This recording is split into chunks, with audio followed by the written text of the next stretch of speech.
Alright guys, diecastmania here with another video, and today we're going to be doing a model review of the Conrad 150th scale case Poclain 1288 PowerSensor hydraulic excavator. This is around a 28-ton hydraulic excavator, but before we get started with the review, this is not in optimal condition as I got it for a really good price and I plan to fix it up eventually, but since most of the model is intact anyway, I decided to do a review. But here we are. This is the Case Poclain 1288 PowerSensor, which would have come out in 1992. It's the second generation of Case Poclain, or third generation actually, but the second generation of the cooperative design really, that departed from the original late 80s, mid to late 80s Poclain designs. So anyway, this one has a radically different look than anything else at its time, as you can see. It's quite a neat model actually. I have seen some of this specific generation, but I do not believe I've seen a 1288, but I believe I have seen the 988 wheeled excavators mostly. But back to the video. The PowerSensor would have been the Case Poclain designation for the electronic load sensing and management system, which basically electronically sensed the load and working condition that the machine was under and kind of adjusted for it to maximize production. So you can see the stick goes up nice and far, comes in nice and far. The bucket doesn't curl out very far. Same issue as was on the 160 model by Conrad. Bucket curls in far. It's a decent looking 5-tooth bucket, a little strange looking but nice. And the boom raising nice and high, and it has a very deep digging depth, just like that. Now, one thing I can't help but notice on this model is the size of the components.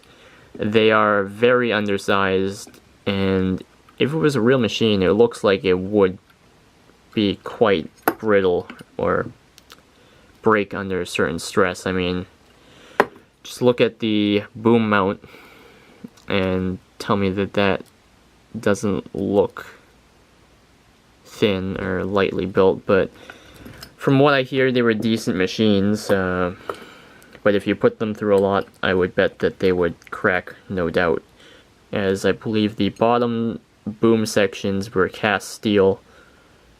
But anyway, back to all this. The undercarriage, obviously rubber tracks, they roll decently. The model swings nice and freely. And we're going to take a look at the cab. Now that is what I like to call the stop sign, because it's big and it's round. Even though stop signs are more of an octagonal shape, but yeah.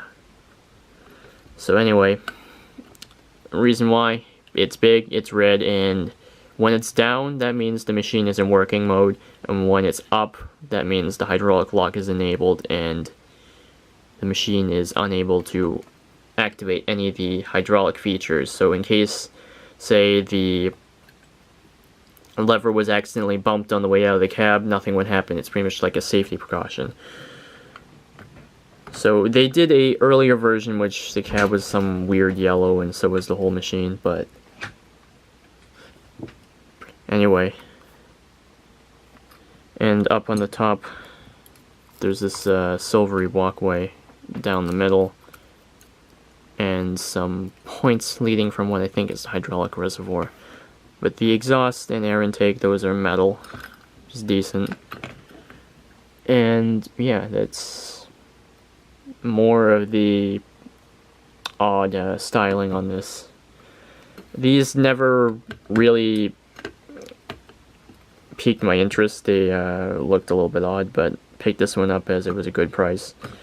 And there's that stylized Poclain logo, which was very rarely seen. It wasn't around for very long. They pretty much had that to match that kind of futuristic case logo of its time, kind of like it's flying towards you. But yeah. So this would have been the final leg of the Case Poclain name entirely. Poclain would have been completely erased from excavators very shortly after this, and Case dropped all signs of this and signed an agreement with Sumitomo for hydraulic excavators, and that's pretty much the end of the story. But hope you guys enjoyed this video. Not so much a review, but more like a brief history and whatnot of this machine. But anyway, there you go. Thanks for watching.